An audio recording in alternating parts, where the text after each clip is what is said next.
On January 20th, 1961, a young president stood in the freezing Washington air and told us to ask what we could do for our country. And so, my fellow Americans, ask not what your country can do for you, ask what you can do for your country. By the end of the decade, 3 of the men who answered that call were dead. The 1960s weren't just another decade. They were a fault line. We watched that young president promise us the moon and then die in our arms on a Dallas street. We saw our cities burn, our sons shipped to jungles they couldn't find on a map, and our leaders fall one by one to assassins' bullets. But we also watched a man walk on the moon, heard music that rewired our brains, and fought for rights that should have been guaranteed from the start. A gallon of gas cost 31 cents.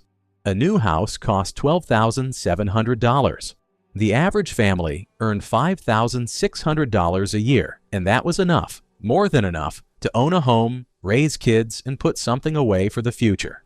But no amount of money could buy us what we were about to lose. Today we're going year by year, from the gleaming promise of 1960 to the dusty, bewildered silence of 1969. We're looking at the prices, the people, the moments, and the emotions that made the 60s the most transformative decade in American history. And if you lived through it, you already know nothing was ever the same again. We stepped into 1960 with the kind of wide-eyed, chest-out confidence that only Americans could pull off. Eisenhower was still in the White House. The interstate highways were stretching across the country like ribbons on a birthday present, and the suburbs were blooming with identical little houses filled with identical little dreams. We felt safe. We felt prosperous. We pulled our gleaming Buicks and Chryslers out of our driveways every morning, the chrome catching the sun, and we drove to jobs that paid well enough to keep the refrigerator full and the mortgage paid. The thump hiss of the percolator was the first sound of the day, followed by the rustle of the morning paper and the clatter of cereal bowls on Formica countertops. Life had a rhythm to it, a slow, cozy, predictable beat that made us feel like the world was exactly as it should be. But underneath that polished surface, the cracks were already showing. On February 1st, 4 young black men sat down at a Woolworth's lunch counter in Greensboro, North Carolina, and refused to leave until they were served. We saw the photos in the newspaper, those 4 college students in their pressed shirts and ties, sitting quietly while the world around them seethed. It was a small act that sent a tremor through the foundation of everything we thought we knew about our country. Some of us felt a surge of admiration. Others felt a tightening in our jaws and a heat in our cheeks. We argued about it at church suppers and in barbershop chairs, the sentences short and sharp like the crack of a bat. "They're just trying to eat lunch," some of us said. "They're going to ruin everything," others muttered. We didn't know it yet, but those 4 boys at that counter had just lit a fuse that would burn for the entire decade. The world outside our borders felt tense and scary in ways that made us check the sky. In May, we heard that the Soviets had shot down a U-2 spy plane over their territory, and our pilot, Gary Powers, was in their hands. We sat on our plaid sofas, watching Eisenhower try to explain it away, and we felt a cold, sharp fear settle in our stomachs. The Cold War wasn't just a concept in a textbook. It was a real, breathing monster that could swallow us whole. We had bomb shelters in our backyards and duck and cover drills in our schools, and the idea of atomic annihilation was as familiar as the smell of fresh-cut grass. We were scared, but we buried it under the routine of our daily lives. The Little League games, the drive-in movies, the block parties where the men stood around the grill talking about the Dodgers while the women compared recipes for Jell-O molds. Then came the fall, and the most electrifying political event most of us had ever witnessed. On September 26th, we gathered around our television sets and watched something brand new, a presidential debate on live TV. There was Richard Nixon, looking pale and sweaty under the hot studio lights, and there was John F. Kennedy, looking like he'd just stepped out of a magazine. We leaned forward in our chairs, mesmerized. It wasn't just what they said, it was how they looked. We felt a strange new pull toward Kennedy. He was young, he was handsome, and he spoke with a kind of effortless confidence that made us believe anything was possible. Nixon sounded fine on the radio, but on the screen, He looked like a man who'd been caught in the rain. We talked about it for weeks. The sentences were buzzing, excited. Did you see Kennedy? He looked like a movie star. The election in November was one of the closest in history. Kennedy won by a hair, just over 100,000 votes, and we felt a tingle of anticipation as the year drew to a close. Something was changing. We could feel it in the air, like the first warm wind of spring after a long, gray winter. We lost ourselves in the entertainment of the year, too. We went to see Alfred Hitchcock's Psycho, and we gripped the armrests so hard our knuckles turned white. The shower scene made us gasp out loud. We'd never seen anything like it. We read To Kill a Mockingbird and felt something shift inside us as Atticus Finch stood up for what was right in a world that wasn't ready for it. We watched The Andy Griffith Show and let the slow, warm charm of Mayberry remind us of the America we wanted to believe in. A place where the sheriff didn't need a gun, and the biggest problem was Otis sleeping it off in the jail cell. We listened to Chubby Checker tell us to do the twist, and suddenly the whole country was gyrating in their living rooms, the furniture pushed against the walls, the carpet wearing thin under our dancing feet. We also quietly saw the FDA approve the first oral contraceptive pill that year, Enovid. And while most of us didn't talk about it openly, the ripples of that little green compact would reshape American family life, women's careers, and the entire social fabric in ways nobody could yet imagine. We watched the Winter Olympics in Squaw Valley and marveled at the first ever televised games. We saw new shopping malls opening up on the outskirts of our towns. Those big, bright temples of commerce with their fountains and their piped-in music. And we started spending our Saturday afternoons browsing Woolworths and Sears under fluorescent lights instead of walking the old downtown sidewalks. We didn't realize it then, but Main Street America was already beginning its long, slow retreat. It was a year of contradictions, hope and fear, tradition and change, all swirling together like cream in our morning coffee. We turned the calendar to January 1961, feeling like we were standing on a diving board, looking down at a pool we couldn't quite see the bottom of. 1961 arrived with that inauguration we already told you about, but you had to be there, sitting in front of your television set on that freezing January morning, to understand what it did to us. We didn't just hear the words. We felt them land in our chests like a second heartbeat. Kennedy was 43 years old. He had a wife who looked like a movie star and a smile that could melt the snow off your windshield. When he said, "Ask not what your country can do for you, ask what you can do for your country," we felt a long, flowing wave of pride wash over us. It was like someone had plugged the entire nation into an electric socket. We wanted to do something, to be part of something bigger than ourselves. We talked about it at dinner that night, our eyes shining, our voices a little louder than usual. The kids looked at us from across the table and wondered why Mom and Dad were suddenly so excited. It was the beginning of Camelot, and for a brief shining moment, we believed that the world was ours to reshape. That spring, the glow was tested. In April, we heard about the Bay of Pigs, and the sentences in the news reports were short, tense, embarrassing. A secret invasion of Cuba had gone horribly wrong. The men we sent were captured or killed on the beach, and Castro was stronger than ever. We sat in our kitchens, staring at the newspaper headlines, feeling a hot flush of shame mixed with a cold jolt of fear.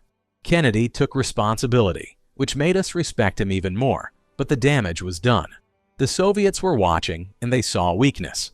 We felt a tense, scary undercurrent beneath the Camelot glow, a realization that the world was a lot more dangerous than any speech could fix.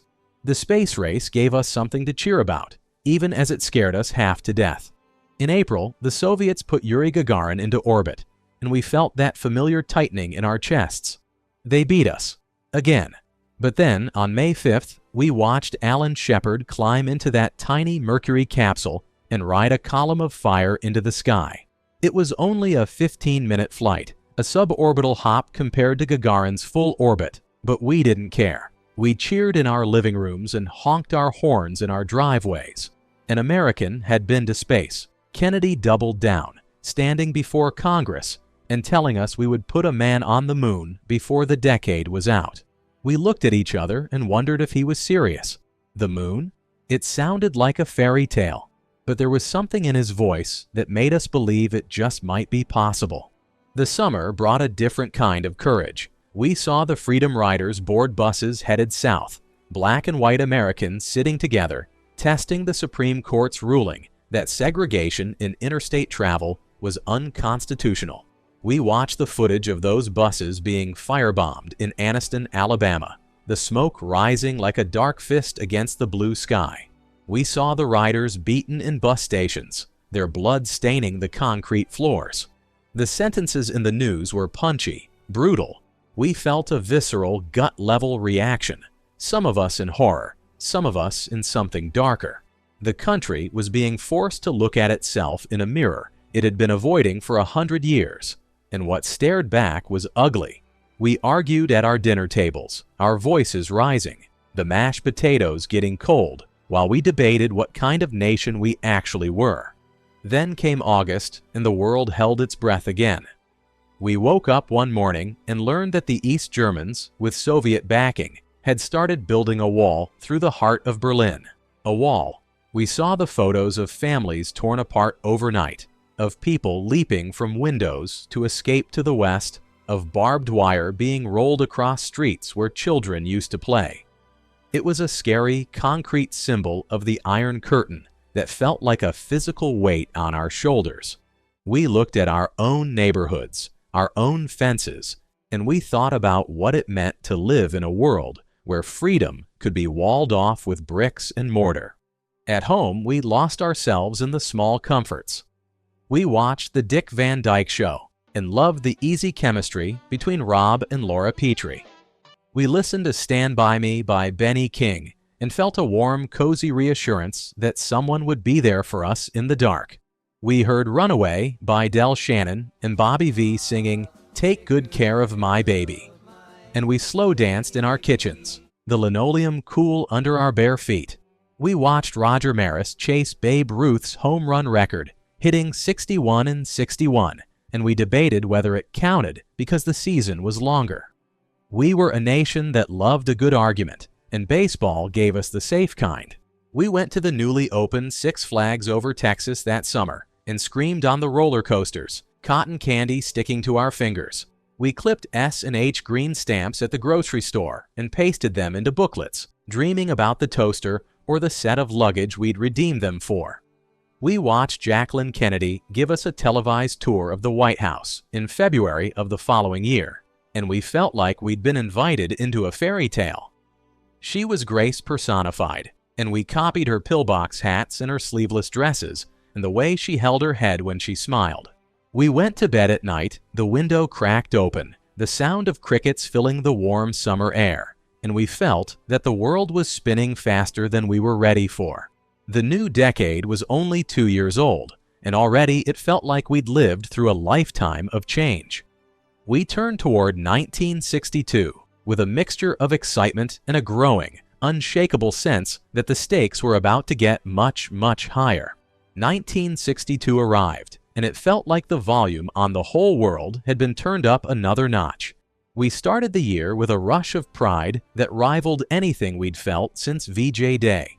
On February 20th, we gathered in living rooms, in school auditoriums, in the break rooms of factories, and we watched John Glenn climb into Friendship 7 and orbit the Earth 3 times, an American circling our little blue planet like a modern-day Columbus. We held our breath for every second of those 4 hours and 56 minutes, the thump hiss of the radiator the only sound in our houses.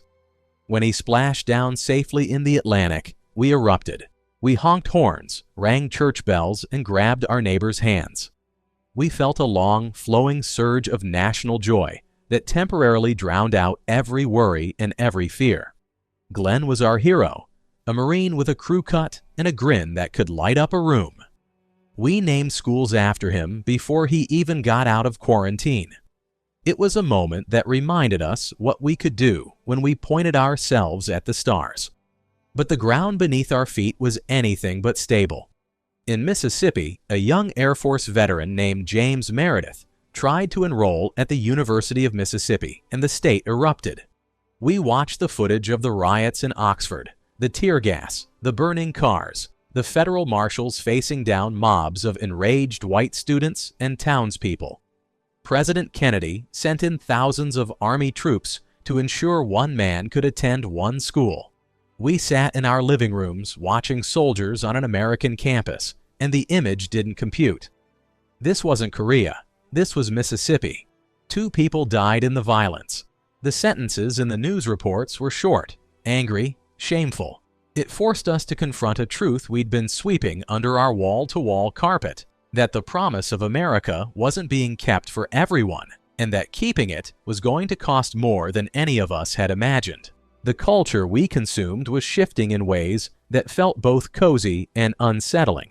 We watched the Beverly Hillbillies and laughed at the Clampetts trying to navigate their swimming pool, because the comedy of a simple family in a complicated world felt uncomfortably familiar. The Jetsons premiered that September, and we marveled at a cartoon future filled with flying cars and robot maids, letting ourselves dream about a world where technology solved all our problems.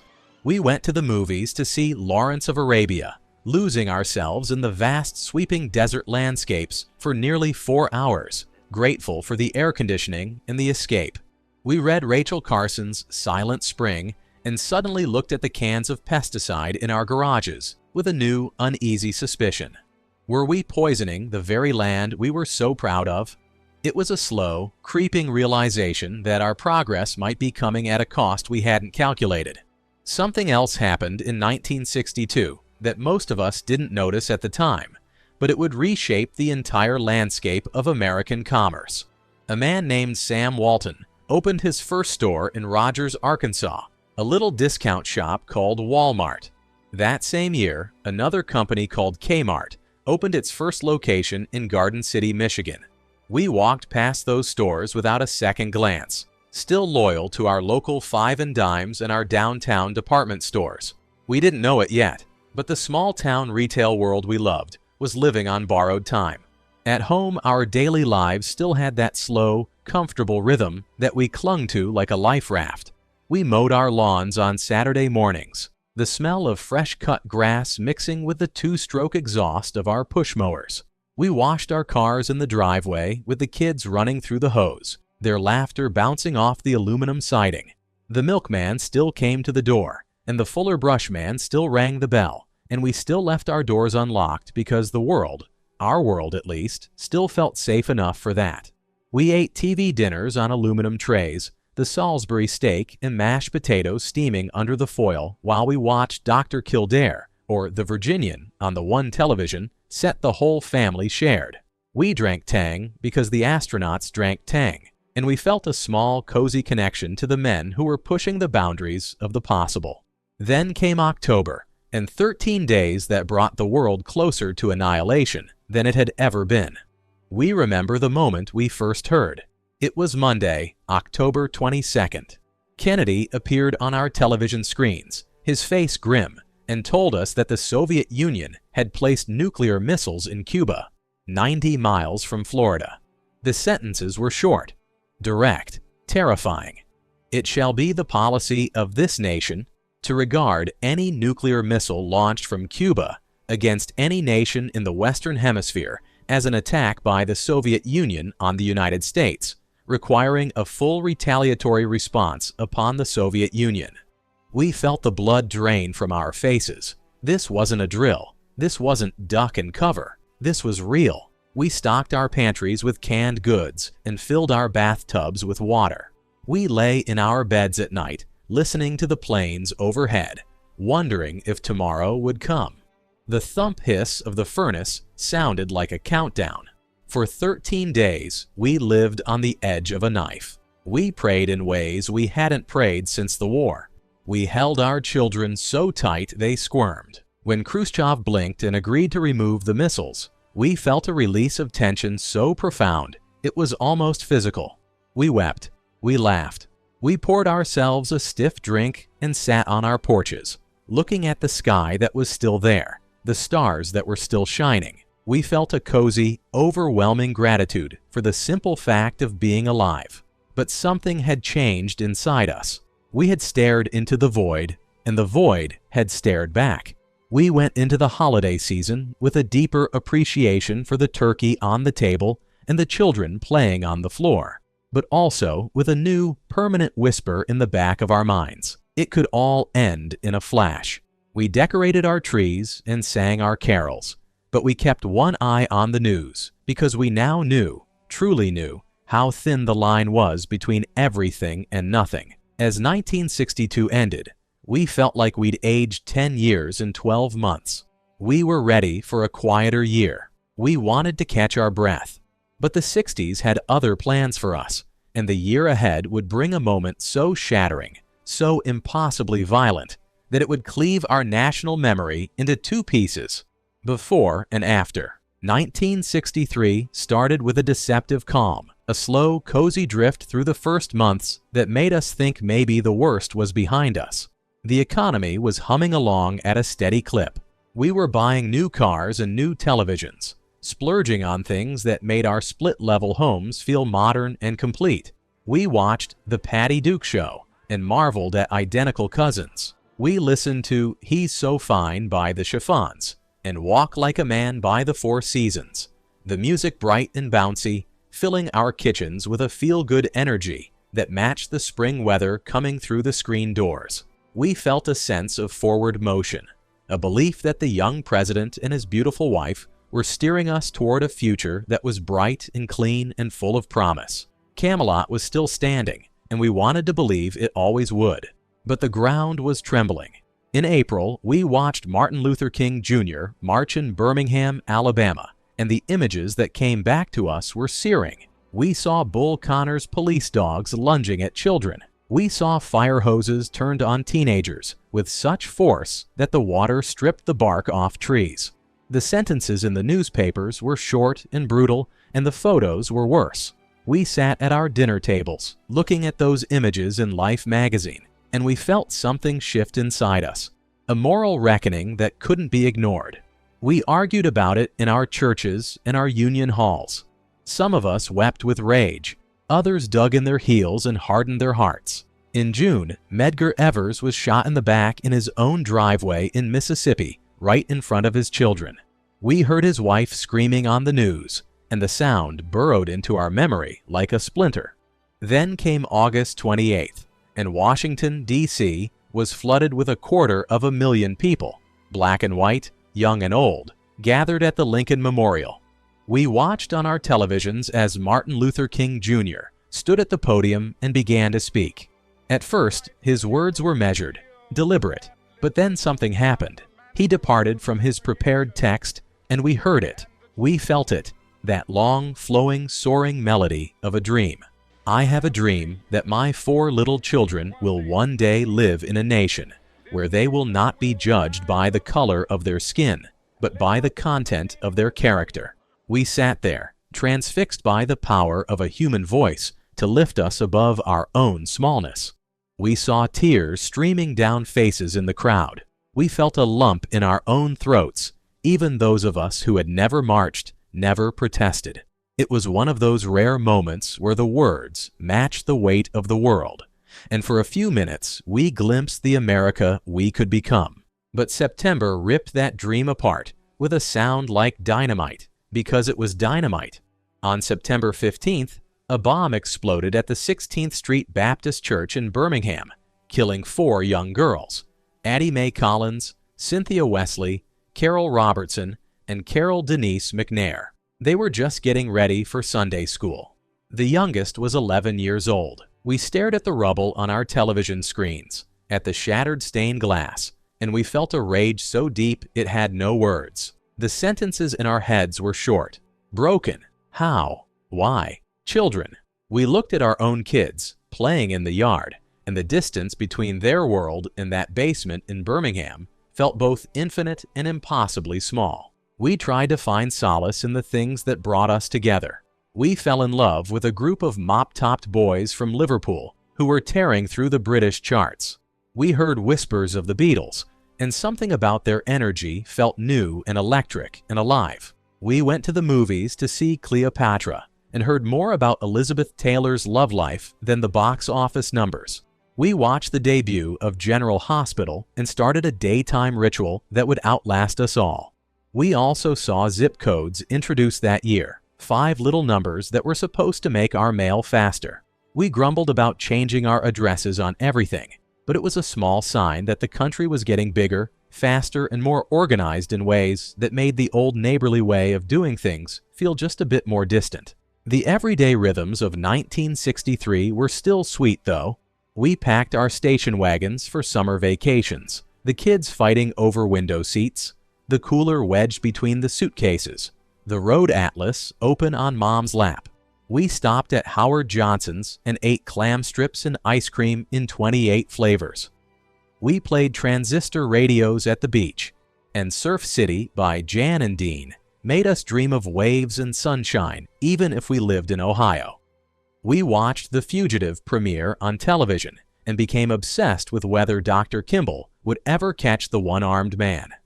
We went to the World Series and watched the Dodgers sweep the Yankees in 4 games, and it felt like the old order was changing even in baseball. But nothing, not the music, not the movies, not the sitcoms, prepared us for November. We all remember where we were, every single one of us. It was a Friday, November 22nd, 1963. We were at our desks at work, or in our kitchens, or in our classrooms. The principal came on the intercom. Walter Cronkite appeared on the screen, his voice breaking. The sentences were the shortest we'd ever heard. President Kennedy died at 1 p.m. Central Standard Time. The world stopped. We felt the floor drop out from underneath us. Women grabbed the edges of their desks. Men put their faces in their hands. Children looked up at the crying adults and didn't understand. We walked to our cars in a daze. We drove home with the radio on, listening to the same words over and over, hoping they'd rearrange themselves into something that made sense. They never did. We spent the next 3 days in front of our television sets, never turning them off, barely eating, watching the flag-draped coffin, the riderless horse, little John saluting. And then, on live television, we saw Jack Ruby step out of a crowd and murder Lee Harvey Oswald. We saw a man killed on our screens, in real time, while we were holding our morning coffee. It was too much. It was all too much. We felt something shatter inside the national spirit, a crack that would never fully heal. The country that turned its calendar to 1964 was a different country than the one that had started 1963. We were wounded, we were confused, and we were about to discover that the decade of change was only just beginning. 1964 arrived, and we moved through the early months like people recovering from a car accident, sore, disoriented, and flinching at sudden noises. Lyndon Johnson was in the White House now, a big, loud Texan who seemed to fill every room he walked into. He wasn't Kennedy. He didn't have the charm or the elegance, but he had something else, a relentless, bulldozing will that could bend Congress like a horseshoe. We watched him on television, leaning into people, grabbing their lapels, and we felt a strange mix of unease and grudging admiration. He was doing things, big things. He declared a war on poverty in his first State of the Union, and we heard him talk about building a great society. The words were long, flowing, and ambitious. We wanted to believe that the grief of November could be channeled into something meaningful. And then, on a Sunday night in February, something happened that chased the shadows away for a few glorious minutes. We sat in front of our televisions on February 9th, and Ed Sullivan looked into the camera and said, "Ladies and gentlemen, the Beatles." The screaming was so loud, it came through our TV speakers as a solid wall of sound. We watched those 4 boys with their mop-top haircuts and their skinny ties, and we felt something loosen inside our chests. The kids went crazy. They jumped on the furniture and screamed until they were hoarse. We, the parents, looked at each other and shook our heads. But we were smiling. We couldn't help it. The music was infectious, joyful, and alive, in a way that felt like the exact opposite of everything we'd been feeling since Dallas. 73 million of us watched that night. It was one of the largest audiences in television history. For one evening, we weren't grieving. We were tapping our feet, but the serious work of the nation was pressing on. In July, President Johnson signed the Civil Rights Act of 1964 into law. We watched him use dozens of pens to write his signature, handing them out to the men and women who had fought and bled for this moment. It was the most sweeping civil rights legislation since Reconstruction, outlawing discrimination in public places, in employment, in federally funded programs. We felt a long, flowing sense that history was being made in ink rather than blood, at least for this one day. Some of us celebrated, others seethed. The country was still deeply divided, and the law didn't change hearts, not overnight anyway. But it moved the goalposts. It said in black and white that the old way was over. The world was becoming more dangerous in ways that nibbled at the edges of our attention. In August, we heard about something called the Gulf of Tonkin incident. The sentences in the news were short and confusing. North Vietnamese boats had apparently attacked our destroyers. Congress gave Johnson the authority to use military force in Southeast Asia. We nodded along, trusting our leaders, not realizing that this vague resolution was a blank check for a war that would consume us for a decade. Most of us couldn't find Vietnam on a map. It was a small, faraway place that seemed irrelevant to our lives. We were wrong. That spring, we watched a young man named Cassius Clay, all of 22 years old, shock the world by beating Sonny Liston for the heavyweight championship. He stood over the fallen champion, screaming, "I am the greatest!" And we felt a jolt of energy that was part admiration, part disbelief. When he announced he'd changed his name to Muhammad Ali and joined the Nation of Islam, the reaction split down familiar lines. But we couldn't deny the magnetism. He was loud, he was fast, and he was impossible to ignore. He was the 60s made flesh, unapologetic, defiant, and absolutely certain that the old rules no longer applied. We drove our new Ford Mustangs off the lot that spring, Lee Iacocca's masterpiece, a sleek, affordable sports car that made us feel young again. We bought them in droves, over 400,000 in the first year alone. We took them to the drive-in to see Goldfinger, marveling at James Bond's gadgets and wishing our lives were half as exciting. We listened to I Want to Hold Your Hand and My Girl and Oh Pretty Woman, the radio a non-stop jukebox of joy. We watched Gilligan's Island premiere and wondered how those people could never figure out how to fix a boat. It was a year of contrasts, the heavy weight of history and the light, bubbling joy of a culture that was reinventing itself at breakneck speed. The November election was a landslide. Johnson crushed Barry Goldwater, carrying 44 states. We felt a mandate for change, a sense that the country, despite its divisions, was choosing to move forward. Goldwater had scared us a little, talking about using nuclear weapons in Vietnam and opposing the Civil Rights Act. The famous Daisy ad, a little girl counting petals, followed by a nuclear countdown, played only once on television, but it burned itself into our memory.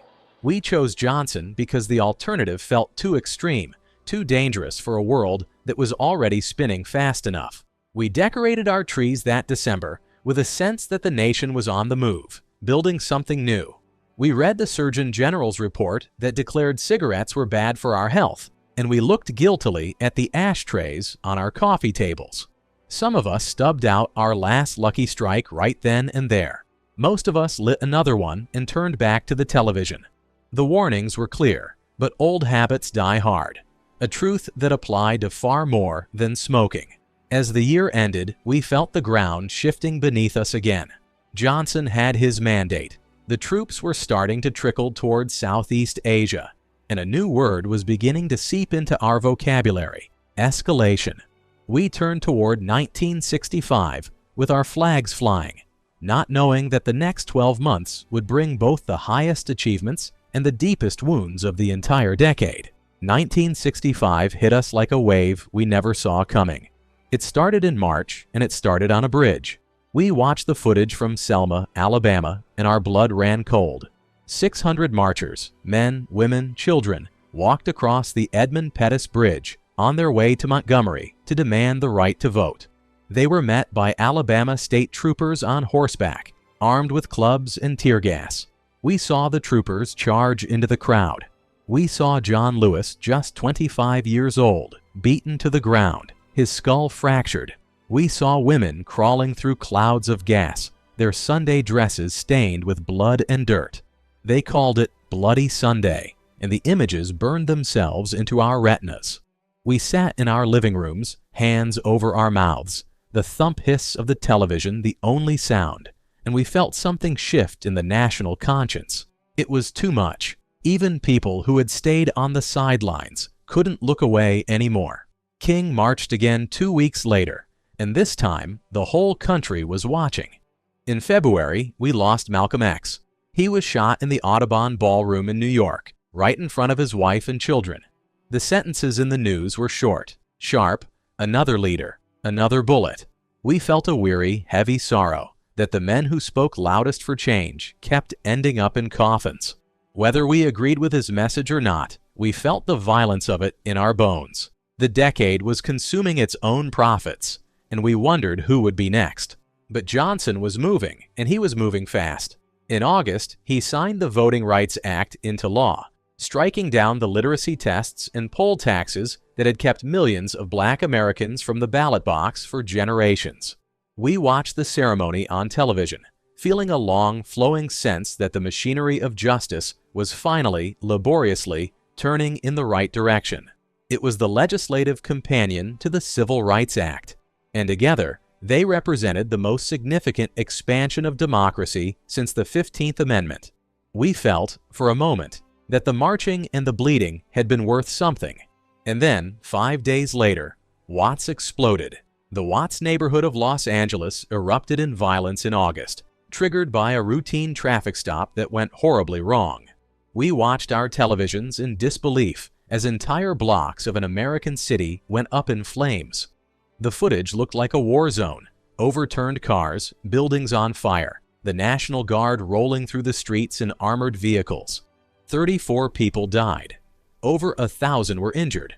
We sat on our porches, thousands of miles from Los Angeles, and felt a cold, scary realization that the laws being signed in Washington weren't reaching the streets fast enough. The frustration in Black communities, the poverty, the police brutality, the shattered promises had boiled over. We watched the smoke rise on our screens and understood with a sinking feeling that the fight for equality wasn't going to be settled with signatures and handshakes. It was going to be longer and harder and messier than any of us wanted to admit. Meanwhile, the war that had been creeping up on us was now front and center. Johnson announced that he was sending 50,000 more troops to Vietnam, with more to follow. The draft calls were increasing. We saw the first large-scale anti-war protests on college campuses, and we felt that old, familiar tension tighten in our chests. We were divided again: hawks and doves, fathers and sons, neighbors and friends. We watched the body counts on the evening news, those impersonal numbers that represented someone's boy, someone's brother, and we felt a weary, gnawing dread. The war was becoming the background hum of American life, a persistent, low-frequency vibration that colored everything else. In the midst of it all, Medicare and Medicaid were signed into law, and we felt a quiet sense of relief. Our parents and grandparents now had a safety net, a promise that getting sick wouldn't bankrupt the family. We watched LBJ sign the bill in Independence, Missouri, with Harry Truman right beside him, the old president who had first proposed national health insurance 20 years earlier. It was a warm, cozy moment of bipartisan achievement that felt like a relic from a gentler time. The Immigration and Nationality Act of 1965 was signed that October too, and though it didn't make the biggest headlines at the time, it would reshape the face of America more profoundly than almost any other law of the decade. It abolished the old national origins quota system that had favored European immigrants for decades and opened the doors to the rest of the world. We didn't realize it then, but the neighborhoods and classrooms and workplaces of the future were being redrawn with a single stroke of Johnson's pen. We also saw the great Northeast blackout in November, when 30 million people from Ontario to New Jersey lost power. We sat in our dark houses, lighting candles and telling stories, and for one strange, peaceful night, the world felt simpler, quieter, slower, almost cozy in its enforced stillness. We shared food and flashlights with our neighbors, and we remembered what community felt like without the noise of the television. We went to see The Sound of Music and let Julie Andrews carry us over the Alps and away from all of it. We sang My Favorite Things and Doe a Deer in our kitchens, the kids memorizing every word. In December, A Charlie Brown Christmas aired for the first time, and we watched Linus recite the story of Christmas in that little flannel blanket, and we felt tears sting our eyes. It was exactly what we needed, a simple, tender reminder that somewhere beneath all the noise and the anger, there was still goodness. We listened to the Rolling Stones tell us they can't get no satisfaction, and we nodded along, because brother, neither could we. Bob Dylan went electric at the Newport Folk Festival, and the purists booed, but we heard the future in that crackling amplifier. The world was changing its tune, and whether we liked it or not, we were all learning the new words. As 1965 ended, we felt like we were standing at the midpoint of a decade that was moving too fast for us to keep up. The laws were changing, the music was changing, the map of our commitments abroad was changing. We looked at our children and wondered what kind of world they'd inherit. We turned toward 1966 with a sense that the easy part, if there ever was an easy part, was over, and the true reckoning was just beginning. 1966 arrived, and the temperature, both literal and figurative, kept rising. The war in Vietnam was no longer a distant conflict we could push to the edges of our minds. It was the defining fact of American life. We watched the troop numbers climb past 400,000, and every week the evening news brought us footage that made our stomachs turn. We saw the helicopters swooping over rice paddies, the soldiers running through smoke, the villages burning. We heard the body counts. 250 enemy killed, the anchor would say, as if numbers could sanitize the horror of it. We looked at the draft notices arriving in our mailboxes, or in the mailboxes of the family down the street, and we felt a cold, sharp dread that tightened around our hearts like a fist. Some of our boys were coming home in flag-draped boxes. Others were coming home changed in ways that no one could fix. We stuck "Support Our Troops" stickers on our bumpers and tied yellow ribbons around our trees. But at night, lying in bed, the thump hiss of the wind against the window, we wondered if this war had any end in sight. The cultural landscape was splitting into factions that barely recognized each other. We saw the phrase "Black Power" enter our vocabulary when Stokely Carmichael raised his fist and shouted it during a march in Mississippi. It was a short, punchy phrase that landed like a thunderclap. We felt the shift from the inclusive, non-violent language of King to something harder, angrier, more impatient. The Black Panther Party was founded in Oakland that October by Huey Newton and Bobby Seale. We saw them on our screens, wearing berets and leather jackets, carrying shotguns, and the image was both electrifying and terrifying, depending on where we sat. We were a nation where the conversation about race was getting louder, more confrontational, and more urgent with every passing month. But we still gathered around the television for comfort. Star Trek premiered in September, and Captain Kirk and Mr. Spock took us to a future where the crew of the Enterprise included people of every race working together. A Russian, a Japanese American, an African American woman answering the communications, all on the same bridge. It was a quiet, radical vision of what the world could look like, wrapped in the cozy packaging of a science fiction show. We also got hooked on Batman, the campy, colorful series that had us shouting "pow" and "bam" in our living rooms. It was ridiculous, and we loved it because we needed something ridiculous. We needed the relief. The Supreme Court handed down Miranda versus Arizona that year, and suddenly every cop show on television had to include those words: "You have the right to remain silent." It was an expansion of individual rights that felt both reassuring and frustrating, depending on whether you were the one being arrested or the one calling the police. We heard about Richard Speck in Chicago, 8 student nurses murdered in a single night, and we felt the familiar, cold grip of fear. We double-checked our locks and left the porch lights on. The sentences in the news reports were short, horrifying. We were starting to feel like the country was unraveling, thread by thread, and no one had a needle big enough to sew it back together. The squeezed feeling in our wallets was becoming noticeable. The war was expensive, and the government was trying to fund both guns and butter, the military and the Great Society programs. We saw prices starting to creep upward in ways that made us uneasy. We clipped coupons more carefully and started paying attention to the unit prices at the checkout. A new Chevrolet that cost $2,600 in 1960 was now pushing past $3,000, and the cost of a week's groceries seemed to inch up every month.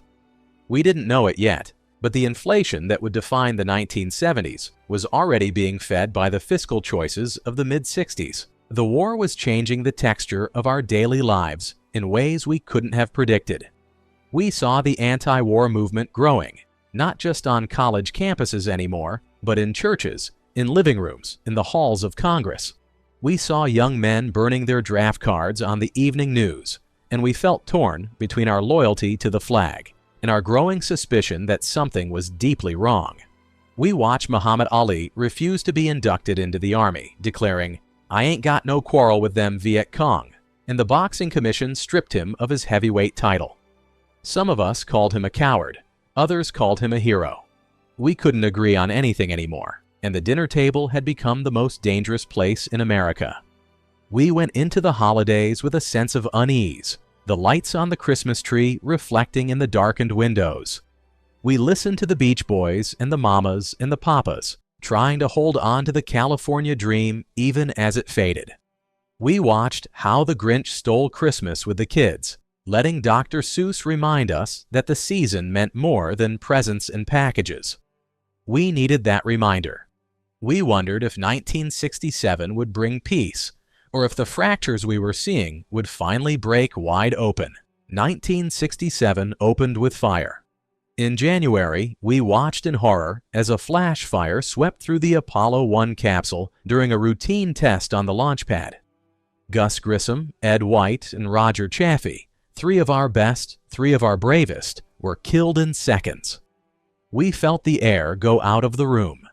The space program, that gleaming beacon of American ingenuity, had claimed its first lives.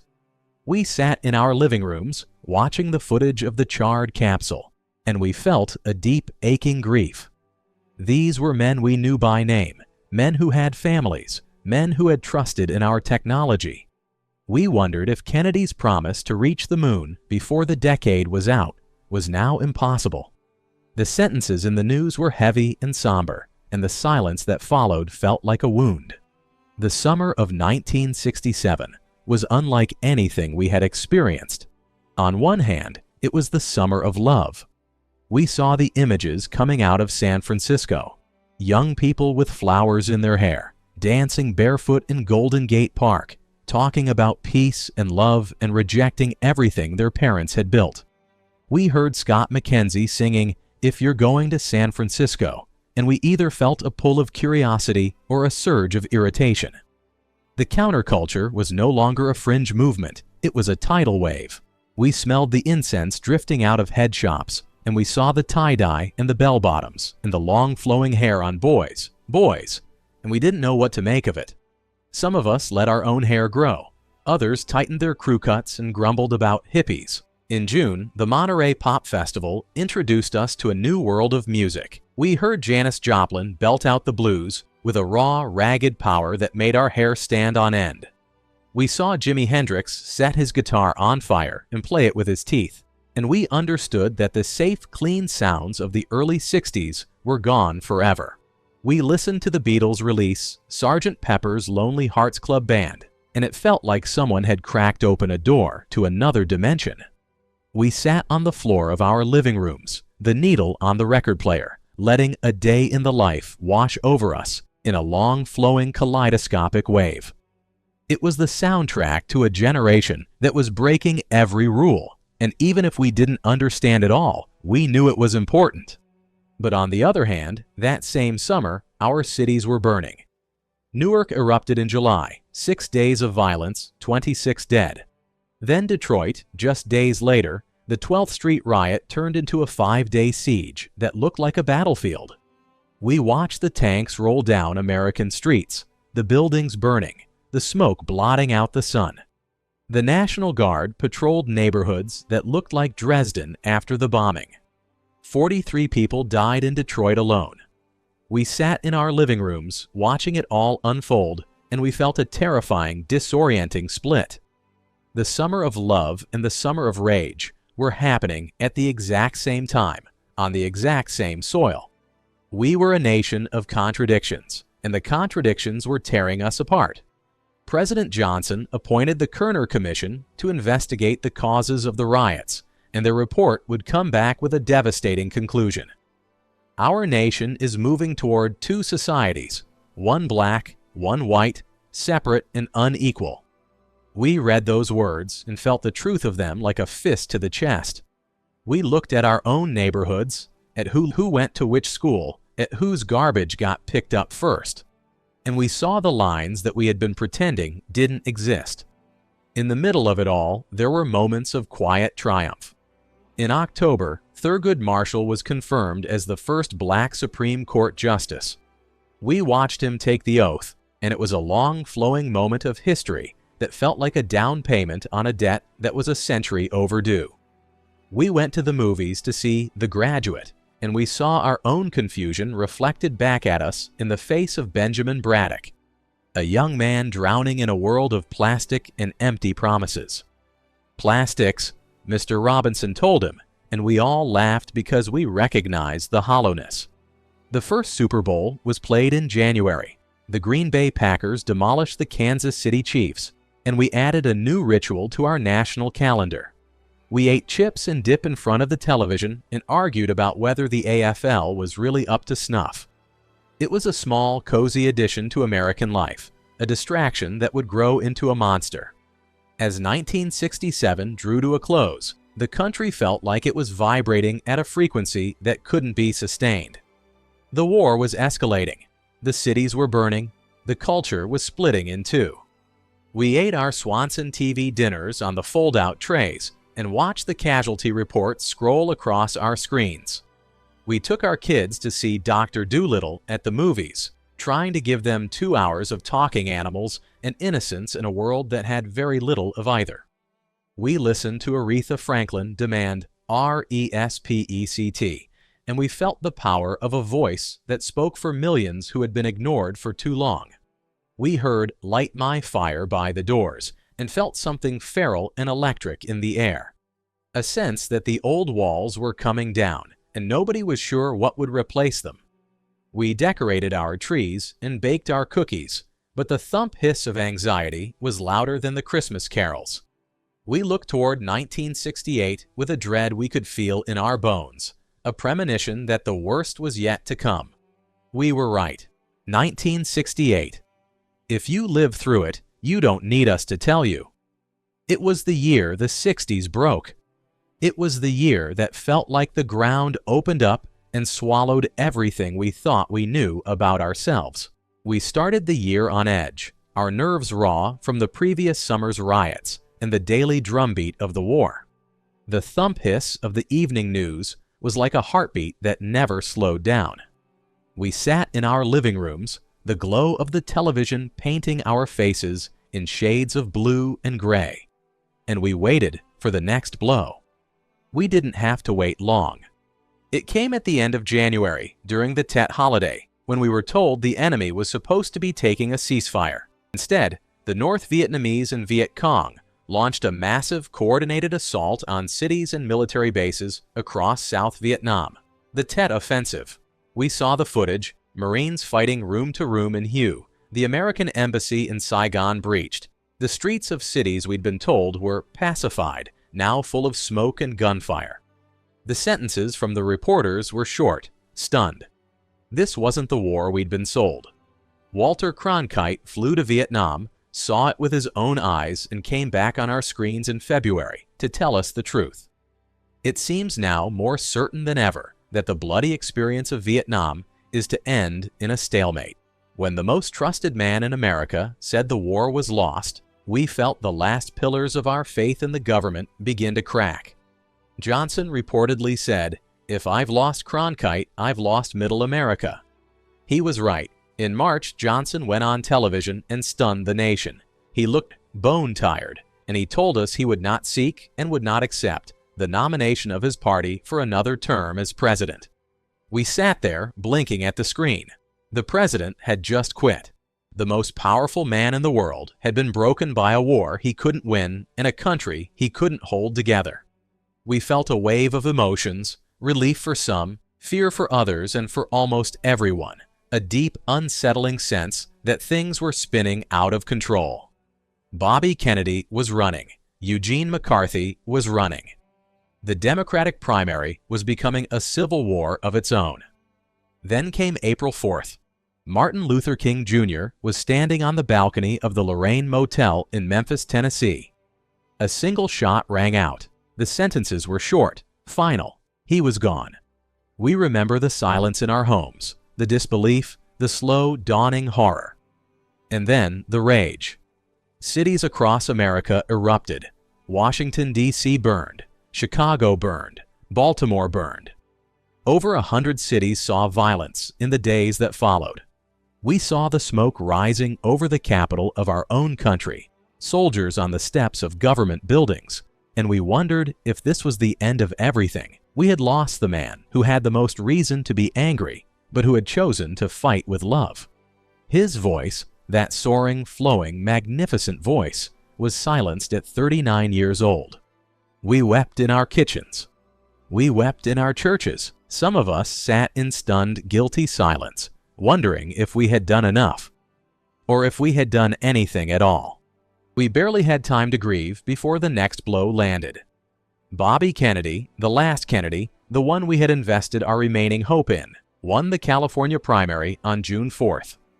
We watched him give his victory speech at the Ambassador Hotel in Los Angeles, his face tired but hopeful, and then we watched the screen descend into chaos. Shots. Screaming. A kitchen corridor. A busboy kneeling beside him, holding his head. Bobby Kennedy lay on the floor of a hotel kitchen, bleeding. He died the next day. The sentences were so short they broke. Shot, gone, another one. We sat in our houses, the television on, but our minds shut down. We couldn't absorb it anymore. We had lost Jack. We had lost Martin. Now Bobby. The decade was eating our heroes alive, and we felt a numbness settle over us like a winter fog. We stopped believing that things would get better. We started wondering if the country we grew up in still existed.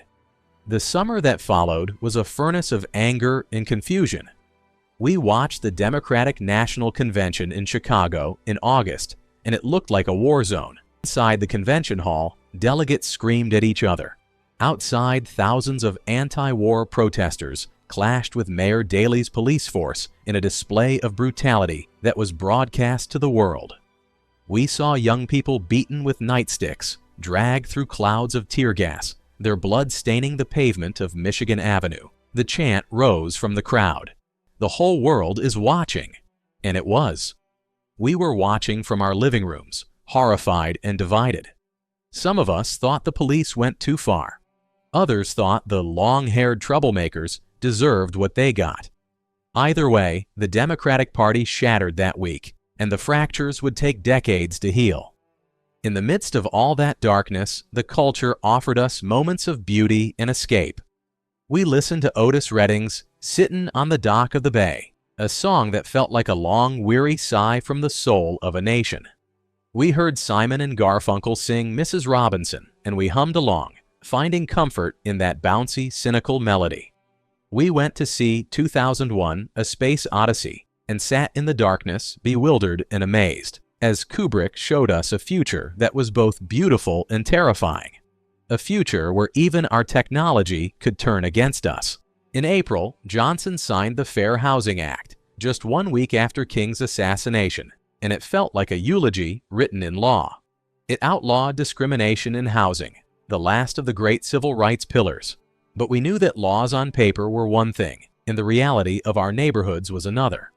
We still lived in a country where the color of your skin determined which block you could buy a house on, and no piece of legislation was going to change that overnight. We watched the Mexico City Olympics and saw Tommy Smith and John Carlos raise their black-gloved fists on the medal stand, their heads bowed, and we felt the political charge of even a sporting event. We saw Bob Beamon shatter the long jump record by nearly 2 feet, a leap so impossibly far that the measuring equipment couldn't handle it. It felt like a metaphor for a year that had exceeded every boundary we thought existed. Nothing was neutral anymore. Everything was a statement. And then, as if to prove that miracles were still possible, the year ended with a gift. In December, Apollo 8 orbited the moon.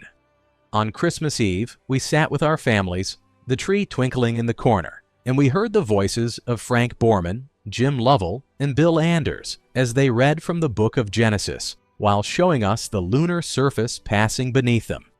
And then they turned the camera and we saw it, Earthrise, our beautiful, fragile blue and white planet rising over the barren horizon of the moon. We felt tears stream down our cheeks. It was the most profoundly humbling image we had ever seen. In a year that had felt like an endless descent into darkness, 3 men gave us a view of our home that reminded us how small, how precious, and how worth saving it was. We went to bed that Christmas Eve with a flickering candle of hope that, just maybe, we could still find our way.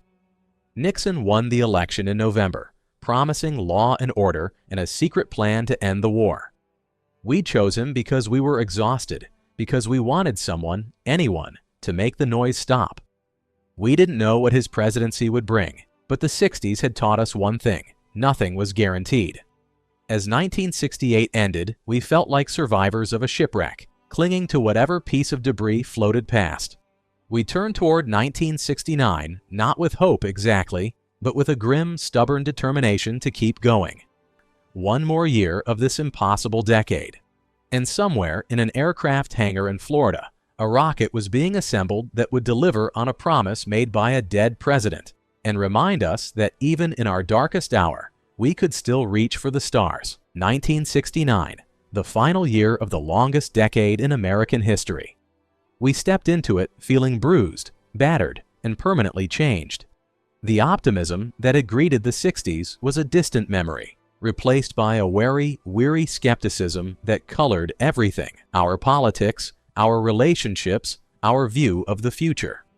Nixon was in the White House, and the war dragged on, and the draft lottery was coming, and we felt like we were waiting for one last act in a play that had already gone on too long. We sat at our kitchen tables, the thump hiss of the percolator marking the slow minutes of yet another January morning, and we wondered what the year would throw at us. The answer came in the summer, and for once it was something magnificent. We remember July 20th, 1969, the way we remember our own birthdays, with a vivid, crystalline clarity that time cannot dim.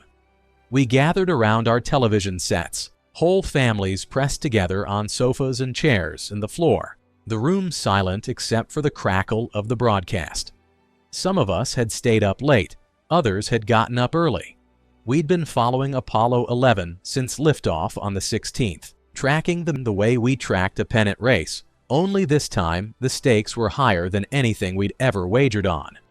We watched the grainy, ghostly image of a ladder and then a boot, and then a man, Neil Armstrong, stepping off that ladder and onto the surface of the moon. That's one small step for man, one giant leap for mankind.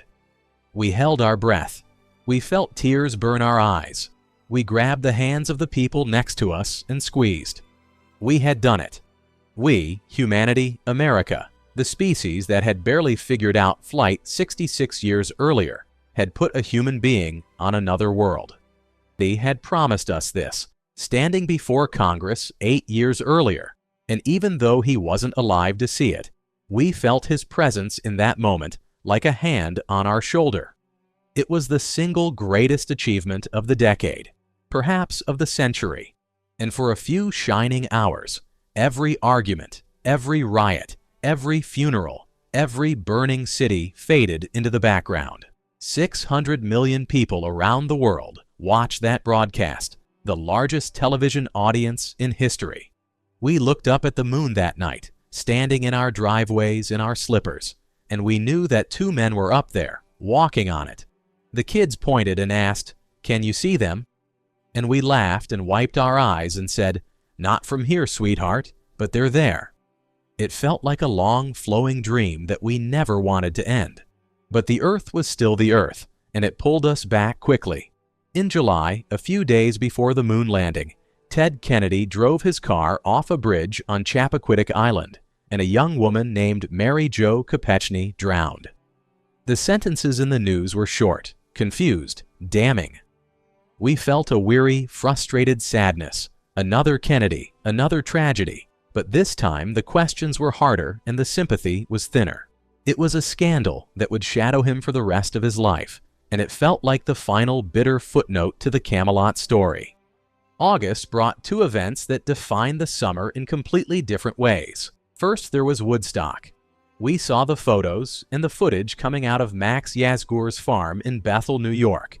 500,000 young people, covered in mud and flowers, listening to Hendrix and Joplin and The Who and Crosby, Stills, Nash and Young. For 3 days, they built a temporary city of peace and music in a muddy field. And despite the rain and the shortages and the chaos, there was almost no violence. We, the parents, the older generation, watched from our living rooms and shook our heads. But some of us secretly wished we were there.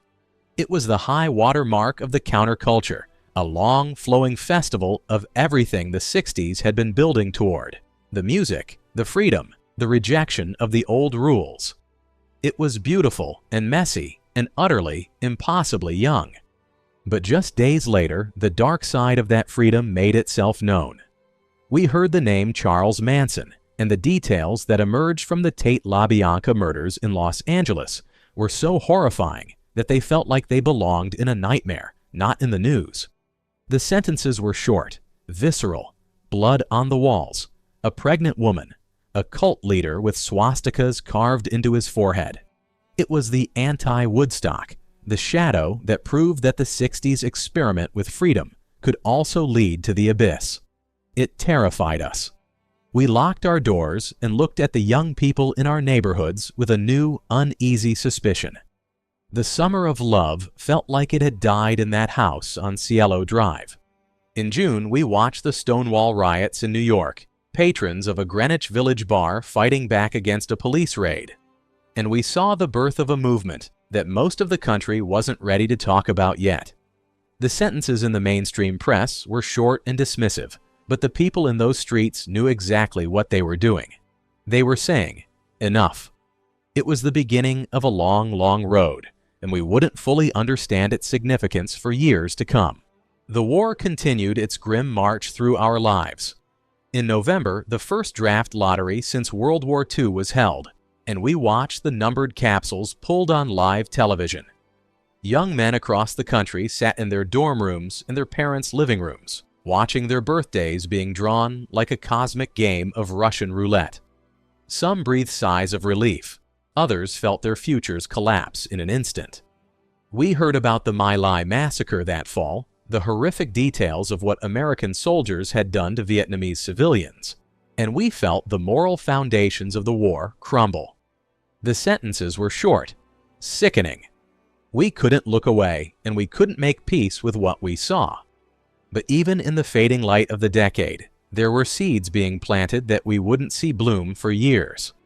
In October, ARPANET sent its first message between two computers at UCLA and Stanford, just the letters L and O before the system crashed. It was supposed to be Logan. We didn't hear about it, and we wouldn't have understood it if we had, but that humble, glitchy transmission was the first breath of the internet. And in November, a new children's show premiered on PBS, Sesame Street. We sat our kids down in front of Big Bird and Oscar the Grouch and the Count, and for the first time, television was teaching our children to read and count and think. It was a warm, cozy, hopeful invention in a year that needed all the warmth it could get. We listened to the music of 1969 and heard the soundtrack of a generation saying goodbye to its youth. We played the Beatles' Abbey Road and wondered if we'd ever hear them together again. Come Together felt like a plea, and Here Comes the Sun felt like a prayer. We heard the Rolling Stones at Altamont in December, where the free concert that was supposed to be Woodstock West turned into a nightmare. A man stabbed to death by Hell's Angels right in front of the stage. The sentences in the news were short, violent. The peace and love era had officially ended, not with a whimper, but with a bloodstain. We saw Midnight Cowboy at the movies, the first X-rated film to win Best Picture. And we realized that Hollywood had grown up, or maybe the whole country had. We watched The Brady Bunch premiere on television and let the sunny, uncomplicated bliss of that blended family mask the fact that nothing in real life was that simple anymore. We drove our cars past the gas stations where the price had crept from 31 cents a gallon at the start of the decade to 35 cents, a small change that presaged the earthquake to come. We mowed our lawns and grilled our hamburgers and went to church on Sundays, but the rituals felt different now. They felt like anchors in a world that wouldn't stop spinning. We had started the decade in black and white, literally on our television screens, and we were ending it in color, in every sense of the word. The world was louder, faster, more confusing, and infinitely more honest than the one we had known in 1960. We couldn't go back to the old certainties, even if we wanted to. The 60s had burned them all down. As 1969 drew to a close, we felt like we were stepping off a roller coaster that had lasted 10 years. We were dizzy. We were grateful to be alive. We looked back at the decade and barely recognized the people we had been in 1960. Those confident, clean-cut Americans in their Chevrolets and their Formica kitchens, who thought the future was a straight line pointing upward. We had been through assassinations and moon landings, riots and revolutions, wars and Woodstocks. We had lost our innocence, but we had gained something else, a harder, more complicated understanding of who we were as a nation. We were not the perfect people we had pretended to be. We were flawed, divided, often cruel, but also capable of extraordinary courage, creativity, and grace. The numbers told part of the story. That gallon of gas that cost 31 cents in 1960 now cost 35 cents. The average family income had risen from $5,600 to about $9,400. But so had the anxiety, the complexity, and the cost of holding a country together.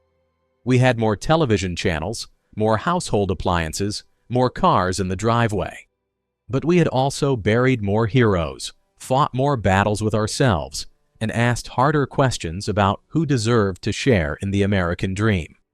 The ledger of the 1960s didn't balance neatly. It never would. We decorated our trees that final Christmas of the decade, the colored lights reflecting off the tinsel and the glass ornaments, and we held our families close. We looked at our children and wondered what the 1970s would bring. We didn't know that gas lines and disco and Watergate were waiting for us around the corner. We didn't know that the thump hiss of the radiator would become the soundtrack to a whole new set of struggles. But we knew one thing. We had survived the 60s. Whatever came next, we would face it the way we always had. Together, imperfectly, stubbornly, and with the lights on. If you stayed with us through this entire journey and watched this video all the way to the end, I want you to do something special. Write a comment below and start it with the word moonlight. Then just share whatever's on your mind. A memory, a feeling, anything. Other people won't know why you're starting with moonlight, and it'll be our little secret. But when I see that word, I'll know you traveled this whole decade with us, from the lunch counter to the moon, and that means the world to me. And I'm curious, which half of the 60s spoke to you more? If you loved the early 60s, the hope of Camelot, the Beatles arriving, the dream of the space race, make sure to subscribe to the channel. But if the late 60s hit you harder, the summer of love, the chaos of 68, the moon landing, make sure to like this video. That way, I'll know exactly which era stayed with you. Thanks for taking this trip down memory lane with us. We'll see you in the next one.